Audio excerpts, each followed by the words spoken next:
Hello guys. आज हम लोग इस वीडियो में क्लास 9th का चैप्टर 2 सिविक्स पढ़ेंगे। चैप्टर 2 का आपका नाम है लोकतंत्र क्या और क्यों। ये आपका बिहार बोर्ड का बुक है। चलिए यहाँ देखिए, लोकतंत्र को हम लोग डेमोक्रेसी कहते हैं, या पहले ही हम लिख दिए हैं। लोकतंत्र को क्या इंग्लिश में डेमोक्रेसी कहते हैं, और लोकतंत्र को ही प्रजातंत्र या जनतंत्र भी कहते हैं। लोकतंत्र को प्रजातंत्र या जनतंत्र भी कहते हैं। अब देखिए यहाँ लोकतंत्र की परिभाषा है कि एक ऐसी शासन व्यवस्था, एक ऐसी व्यवस्था जिसमें किसी भी देश की सरकार का निर्णय यानी सरकार का चुनाव, ठीक है, यह सरकार बनाने का निर्णय किसके द्वारा होता है? जनता के द्वारा किया जाता है। तो वैसे ही शासन व्यवस्था को क्या कहते हैं? लोकतंत्र। यानी जहाँ पर सरकार का चुनाव लोग करते हैं, जहाँ पर सरकार का चुनाव लोग करते हैं उसे क्या कहते हैं? लोकतंत्र। और जहाँ पर सरकार का चुनाव लोग नहीं करते हैं, ठीक है, उन्हें गैर लोकतांत्रिक कहते हैं। ठीक है, उन्हें गैर लोकतंत्र कहते हैं। तो एक ऐसी व्यवस्था जिसमें किसी भी देश की सरकार का निर्णय जनता द्वारा किया जाता है उसे क्या कहते हैं? लोकतंत्र कहते हैं। चलिए हम लोग लोकतंत्र का अर्थ समझते हैं।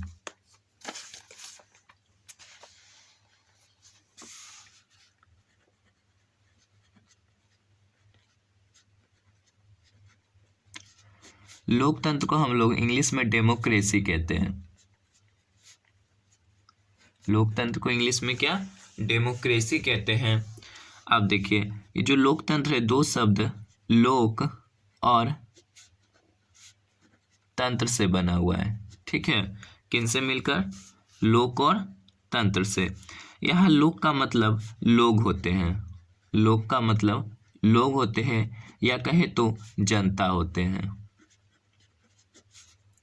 और तंत्र का मतलब हो गया आपका शासन।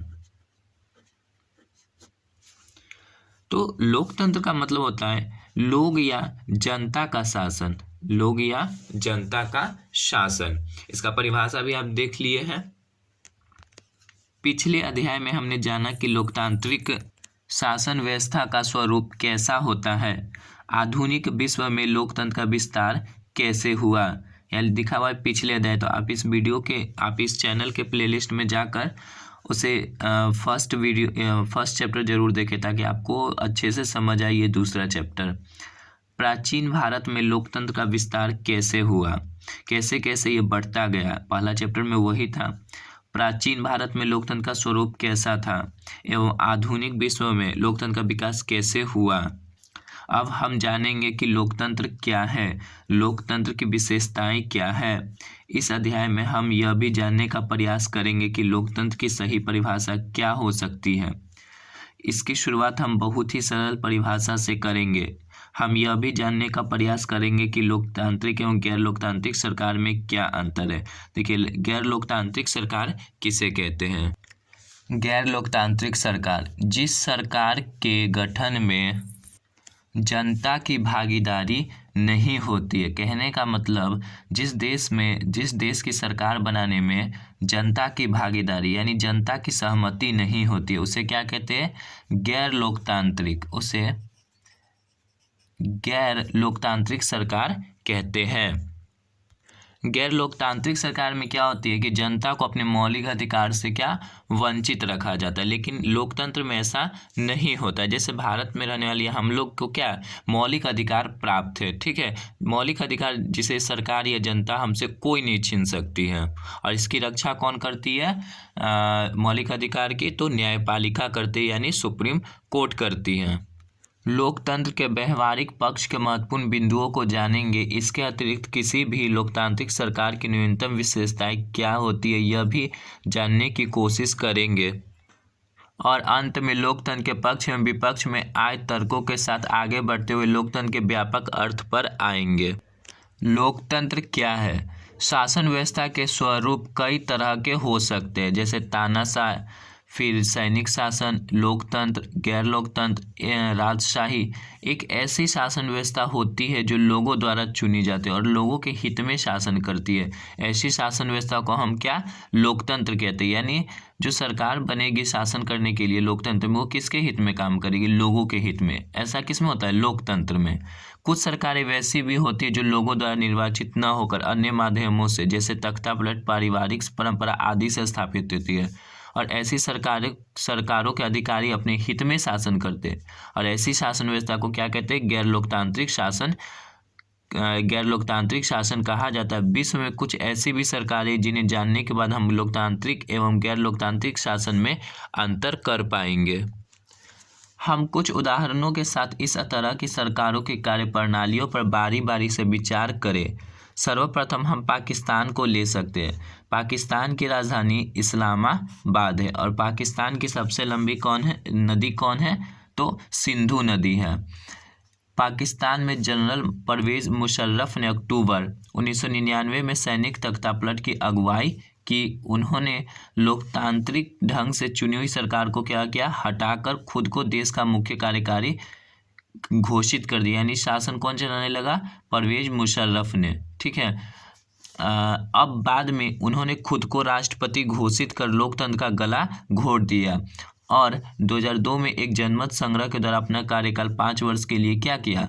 बढ़ा लिया, जिसमें व्यापक पैमाने पर धोखाधड़ी एवं गड़बड़ियाँ की गई। गलत तरीके से ये क्या किया? फिर से 5 साल के लिए पद को ले लिया।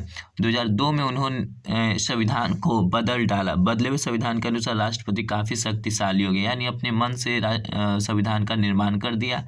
मंत्रिपरिषद के कामकाज पर एक राष्ट्रीय सुरक्षा परिषद की निगरानी रखी गई, जिसके ज़्यादातर सदस्य फौजी अधिकारी थे। इस प्रकार हम देखते हैं कि पाकिस्तान में चुनाव भी हुए, चुने हुए प्रतिनिधियों को कुछ अधिकार भी मिले, लेकिन सर्वोच्च सत्ता सेना के अधिकारियों और जनरल मुशर्रफ के पास रही। फरवरी 2008 में पाकिस्तान में आम चुनाव हुए, यानी लोगों ने मतदान किया। आसिफ अली जरदारी राष्ट्रपति और यूसुफ रजा गिलानी प्रधानमंत्री बने। इस प्रकार वहाँ लोकतंत्र की स्थापना हुई, लेकिन अभी भी उनके समक्ष अनेक चुनौतियाँ खड़ी है। कहाँ? ये पाकिस्तान का हो गया। आगे कह रहा है कि स्पष्ट है कि परवेज मुशर्रफ के शासन वाले पाकिस्तान को लोकतंत्र नहीं कह सकते, क्योंकि पाकिस्तान के लोगों ने उनका चुनाव नहीं किया था। किसका? परवेज मुशर्रफ का। जहां पर सरकार का चुनाव किसके द्वारा? जनता के द्वारा, लोगों के द्वारा होता है, उसी को कहते हैं लोकतंत्र। शासन के लिए अंतिम फैसला लेने की शक्ति सेना के अधिकारियों पर की, जो जनता द्वारा नहीं चुने गए थे। और लोकतंत्र में क्या होते हैं? शासन और फैसला वही लेते हैं जो जनता जिन्हें चुनती है। ठीक है, यानी जनता द्वारा चुने गए प्रतिनिधि लोकतंत्र में फैसला लेने के अधिकार होते हैं और दूसरा व्यक्ति कोई फैसला नहीं ले सकता। जिसको जनता चुनेगी वही फैसला लेता है देश के लिए। जैसे हमारे प्रधानमंत्री नरेंद्र मोदी को जनता द्वारा चुना गया है, तो सारे फैसले कौन ले रहे हैं? प्रधानमंत्री। तो इसीलिए लोकतंत्र में क्या होता है कि जनता के द्वारा चुने गए प्रतिनिधि शासन करते हैं और फैसला लेते हैं, और उनके द्वारा फैसला लिए गए जनता के भी उसमें भागीदारी होती है, सहमति होती है। विश्व के प्राय सभी राजशाही एवं तानाशाही शासन व्यवस्थाओं में ऐसा ही होता है। नेपाल में वर्तमान शासन व्यवस्था के पूर्व राजशाही शासन व्यवस्था था, यानी कि राजा का शासन था, जहाँ शासक का चुनाव नहीं होता था, बल्कि राज परिवार में जन्म लेने वाला व्यक्ति शासक बन जाता था। यानी राजा का परिवार में से ही कोई अगला राजा पद को संभालता था। यहाँ भी शासन संचालन में आम लोगों की कोई भागीदारी नहीं होती थी। तो जहाँ पर शासन के संचालन में आम लोगों की भागीदारी नहीं होती है, तो उसे हम लोग लोकतंत्र नहीं कह सकते हैं। कम्युनिस्ट शासन व्यवस्था अपनाने वाले चीन में भी शासन में आम लोगों की भागीदारी समान रूप से नहीं होती है। देखिए, चीन की राजधानी क्या है? बीजिंग। चीन की राजधानी बीजिंग है और ये एशिया का सबसे बड़ा देश है चीन। चीन की संसद के लिए प्रति 5 वर्ष बाद नियमित रूप से चुनाव होते हैं। संसद ही राष्ट्रपति को नियुक्त करते हैं, लेकिन संसद के कुछ सदस्यों का चुनाव सेना करती है। चुनाव लड़ने से पहले सभी उम्मीदवारों को चीन कम्युनिस्ट पार्टी से मंजूरी लेनी होती है। सरकार सदा कम्युनिस्ट पार्टी की ही बनती है, इसलिए देश के लिए महत्वपूर्ण फैसलों में जनता की भागीदारी न होकर कम्युनिस्ट पार्टी की भागीदारी होती है। यानी चाइना में केवल एक ही पार्टी और उसी की सरकार बनती है। हमने पाकिस्तान, नेपाल और चीन की सरकारों के तौर तरीकों को देखा। अब भारत एवं ब्रिटेन की सरकार के तौर तरीकों को देखेंगे। ब्रिटेन कहे तो इंग्लैंड, और ब्रिटेन की राजधानी आपका लंदन हो गया, जो टेम्स नदी के किनारे है। आपको कमेंट में बताना है कि ब्रिटेन के वर्तमान प्रधानमंत्री अभी कौन बने हुए हैं। भारत एवं ब्रिटेन में सरकार का निर्माण चुनावों के माध्यम से होते हैं, यानी जो ब्रिटेन और भारत में सरकार बनती है वो लोगों के द्वारा होती है, लोगों के द्वारा बनाई जाती है। इसके लिए प्रत्येक 5 वर्ष पर चुनाव होते हैं, जिसमें 18 वर्ष से अधिक उम्र के नागरिक अपना वोट देते हैं। देखिए, पहले जो था वोट देने का अधिकार यानी मत देने का अधिकार 21 वर्ष था। ठीक है, पहले कितना था भारत में मत देने का अधिकार? 21 वर्ष। भारत में पहले मत देने की उम्र क्या थी? 21 वर्ष। तो भारत में पहले मत देने का अधिकार 21 वर्ष था, तो 21 वर्ष से घटाकर 18 वर्ष कर दिया गया। तो अभी वर्तमान में वोट देने का अधिकार कितना है? 18 वर्ष या उनसे अधिक लोग का।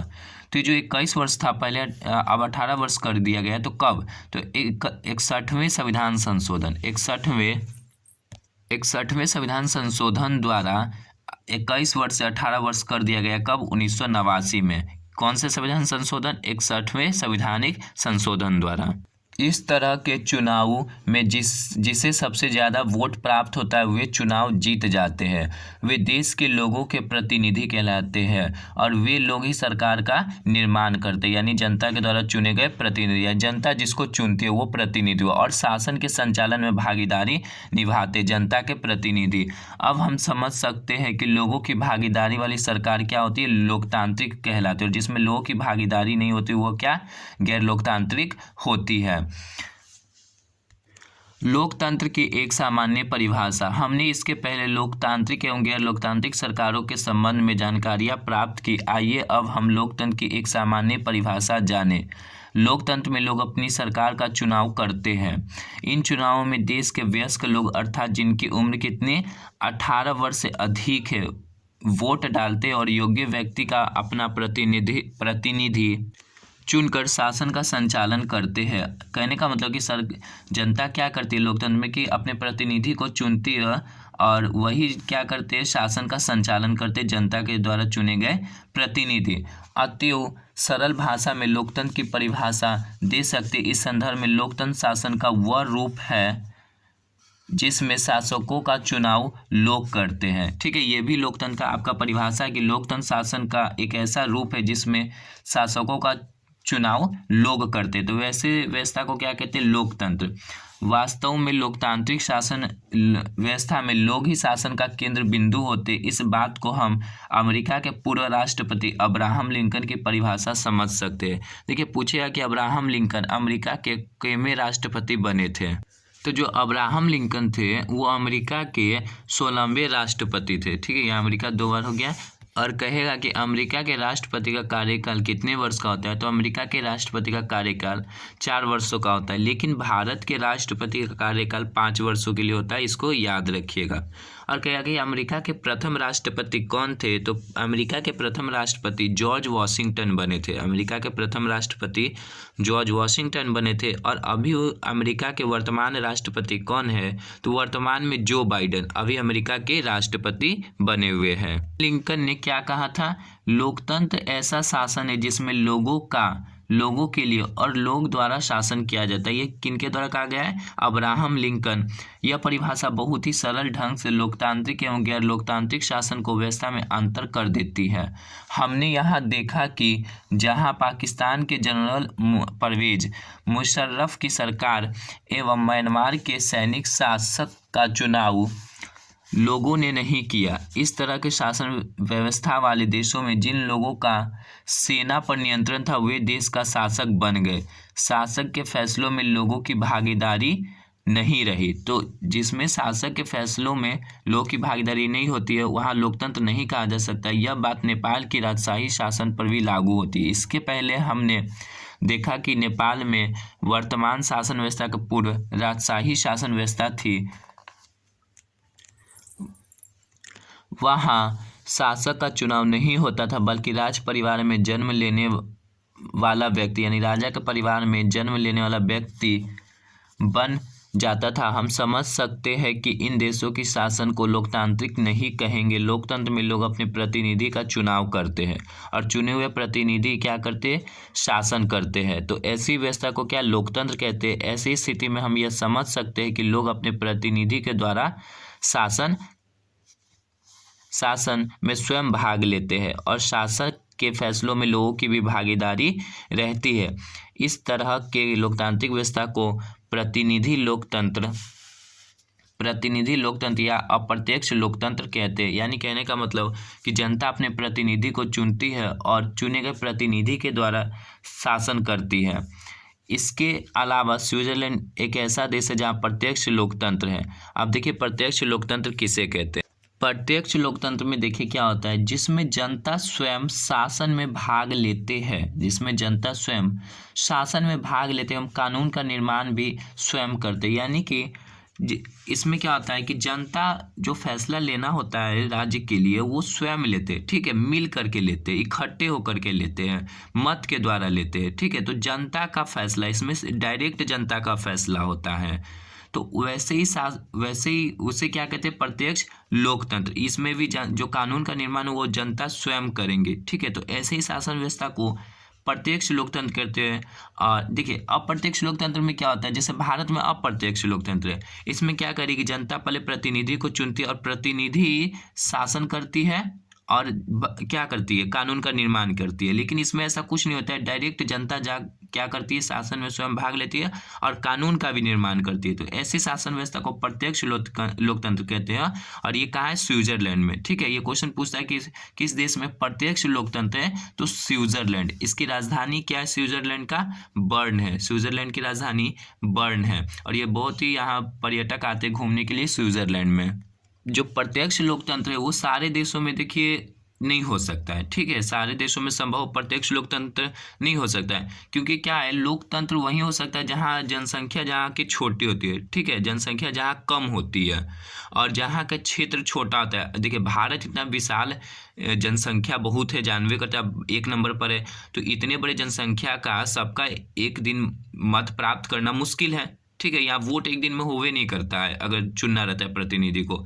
तो प्रत्यक्ष लोकतंत्र में क्या होता है, जनसंख्या छोटा होना चाहिए और क्षेत्र भी क्या छोटा होना चाहिए, वहीं पे प्रत्यक्ष लोकतंत्र संभव है। लेकिन भारत में प्रत्यक्ष लोकतंत्र संभव नहीं है। लोकतंत्र की विशेषताएं।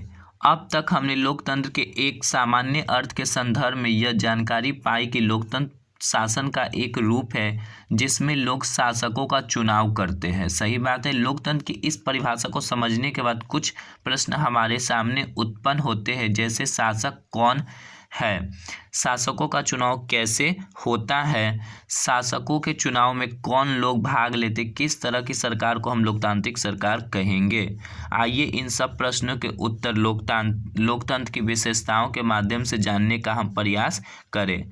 हम सभी लोग देखते हैं कि चुनाव के दिन हमारे परिवार के सदस्य जो वयस्क है, यानी जिनकी उम्र 18 वर्ष से अधिक है, वोट डालने जाते हैं। ये लोग अपने अपने वोट के माध्यम से अपने प्रतिनिधि का चुनाव करते हैं।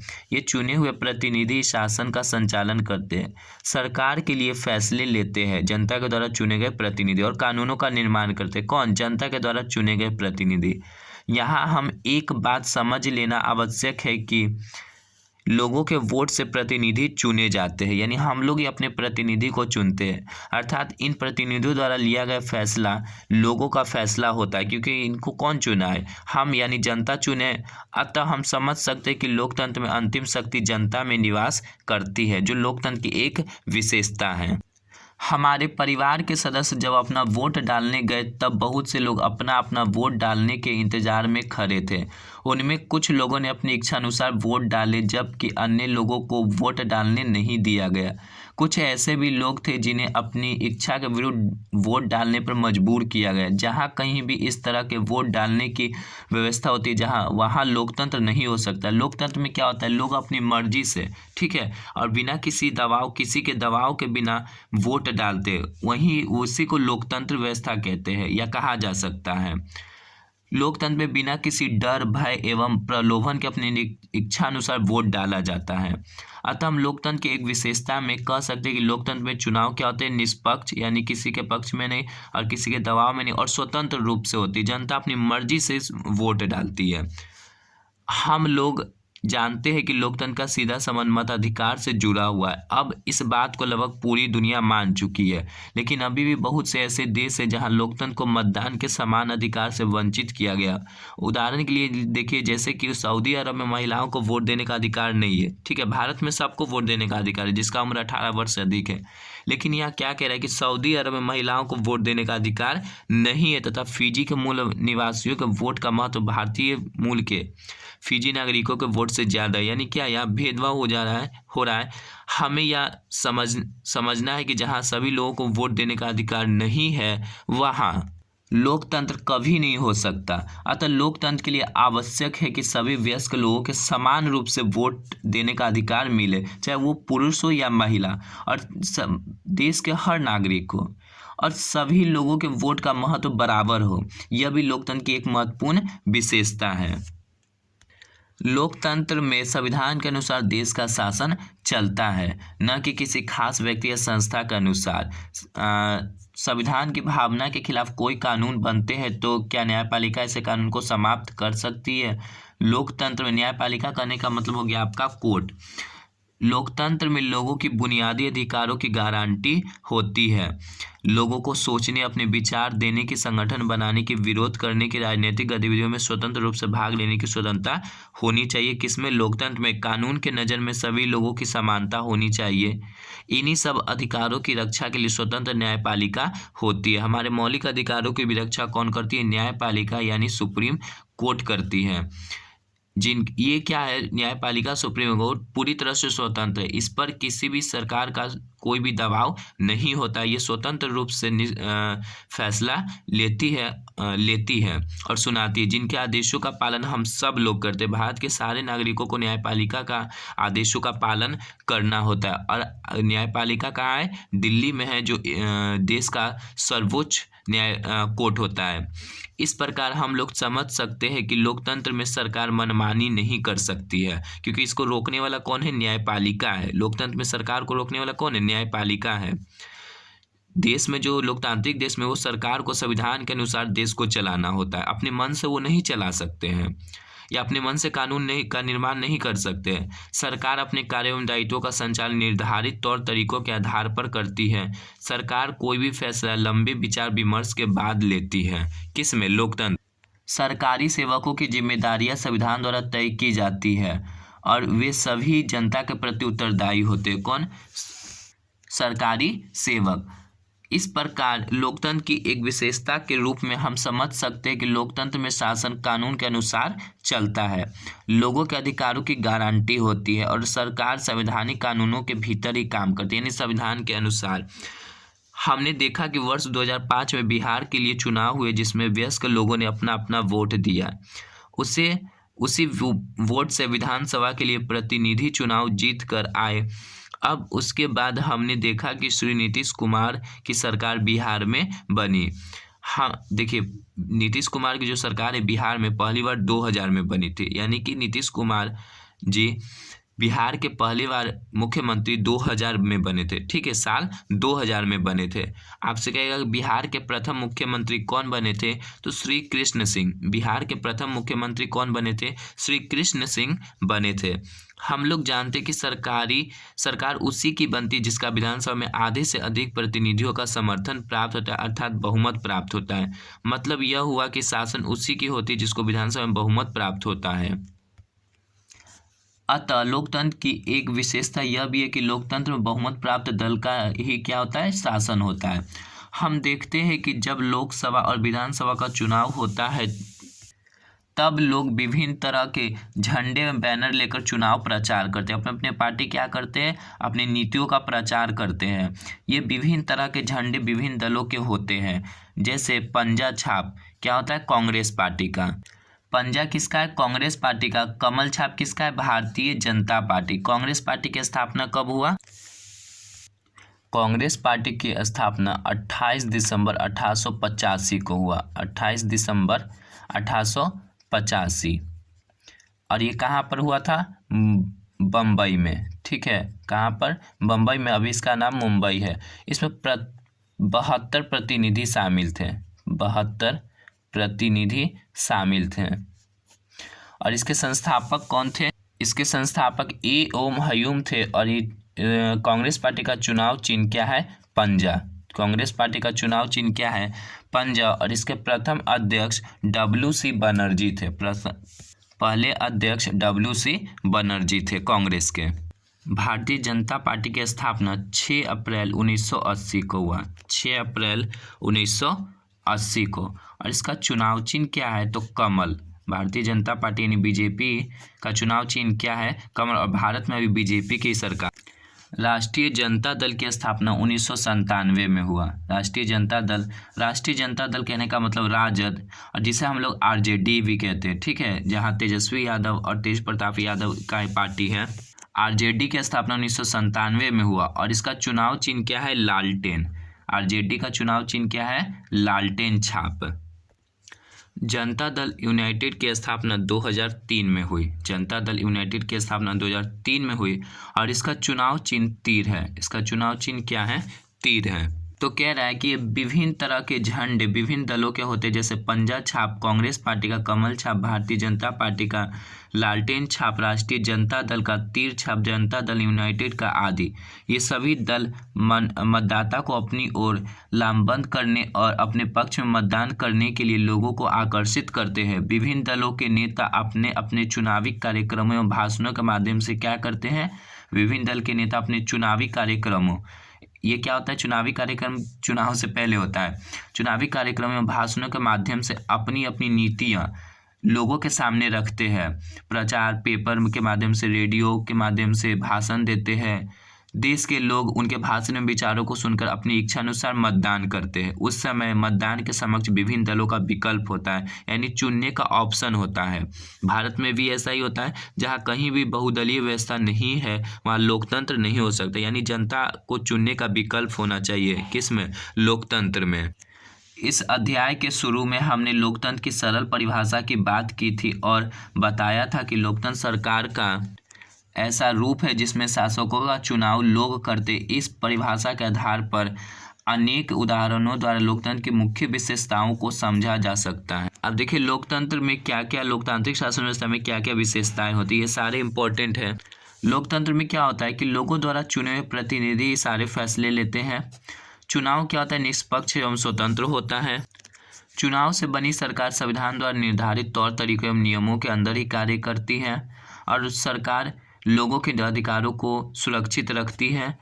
ये भी सरकार का उत्तरदायित्व होता है। लोकतंत्र में चुनाव में अनेक दलों की भागीदारी होती है, जिनके कारण लोगों के पास शासकों को बदलने का विकल्प अवसर उपलब्ध होते हैं। ये भी क्या है? लोकतंत्र की विशेषता है। तो आप इसको लोकतंत्र की मुख्य विशेषताएं हैं ये, जो आपके क्वेश्चन में आ सकते हैं, तो इसे आप जरूर से याद करें। आपको अब नेक्स्ट वीडियो अगले पेज नंबर से जल्द ही उपलब्ध होगा। Thanks for watching my video.